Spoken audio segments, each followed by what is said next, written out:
বিভিন্ন ধরনের সোজা করুন, মানুষের হয়ে কাজ করুন। আপনার উপরে যদি কোনো তৃণমূল কংগ্রেসের নেতারা কর্তৃক করে, তাহলে আমি মঞ্চ থেকে কথা দিচ্ছি যে আপনার হয়েও কিন্তু সেদিন আমরা পথে নামবো, আপনার হয়েও কিন্তু আমরা লড়াই চালাবো।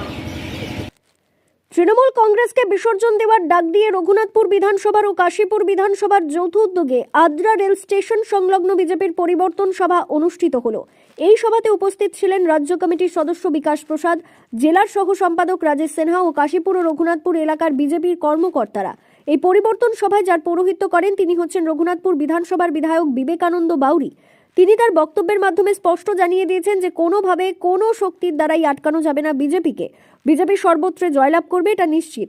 এবং তিনি আরও বলেন, রঘুনাথপুর বিধানসভায় আগেবারে 5,500 ভোটে জয়ী হয়েছিল, এবার 50,000 ভোটে জয়লাভ করবে।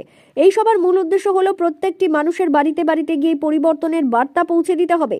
এছাড়াও এই সভায় উপস্থিত ছিলেন জেলা কমিটির সদস্য সন্তোষ দুবে, রঘুনাথপুর বিধানসভার কনভেনর সন্তু তিওয়ারি ও কাশীপুর বিধানসভার কনভেনর পরাণ বাউরি, জেলা কমিটির সদস্য তারকনাথ দুবে সহ বিজেপির কর্মকর্তারা। তো ভালো করে জানেন যে পশ্চিমবঙ্গে একটা জঙ্গলের রাজত্ব চলছে, আর এই জঙ্গলের রাজত্ব থেকে জনতা ডাক দিয়েছে, অর্থাৎ গর্জন দিয়েছে যে জনতার 2026-এর গর্জন তৃণমূলের বিসর্জন, এবং তৃণমূলকে বিসর্জন দিয়ে বাংলার মানুষ ভারতীয় জনতা পার্টির সরকার এখানে গঠন। বলছি, গতবারও তো আপনাদের এই বিধানসভা জয়লাভ হয়েছিল, এবার কি আশা করছেন?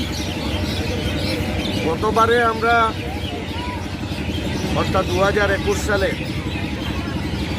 আমরা কম মার্জিনে জিতেছিলাম, 5,500 ভোটে জিতেছিলাম। এবার 2026 সালে সেই 5,500 ভোট আমরা 50,000 ভোটের উপরে ছাপিয়ে যাব।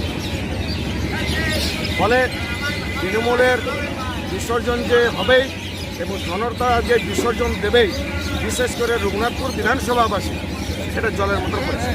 তৃণমূল কংগ্রেস বলছে এসআইআর মধ্য দিয়ে সাধারণ মানুষকে হয়রানি করলো কেন্দ্রীয় সরকার তথা নির্বাচন কমিশন, সেই প্রভাব এবার ভোটে পড়বে। শুনুন, ওই সমস্ত কথার কথা বলতে হয়, ঠিক আছে?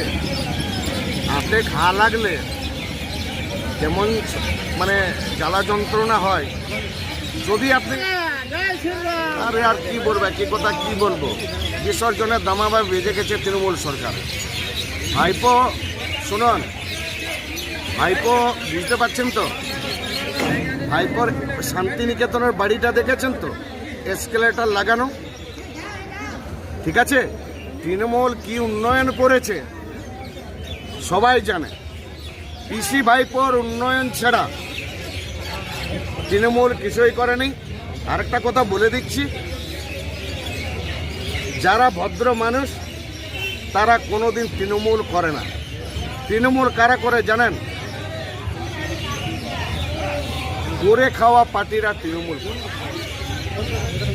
যারা তৃণমূল না করলে খেতে পাবে না, না খেয়ে মরে যাবে, সেই সমস্ত মানুষরাই কিন্তু তৃণমূল করে। কোনো ভদ্র পার্টি, কোনো ভদ্র বাড়ির মানুষজন, ভদ্র লোকরা এই তৃণমূল পার্টিটা করে না। কারণ তৃণমূল পার্টিটা পচে গেছে, এমনভাবে পচেছে যে দুর্গন্ধ এমনভাবে বেরোচ্ছে, মানে আর কি বলবো।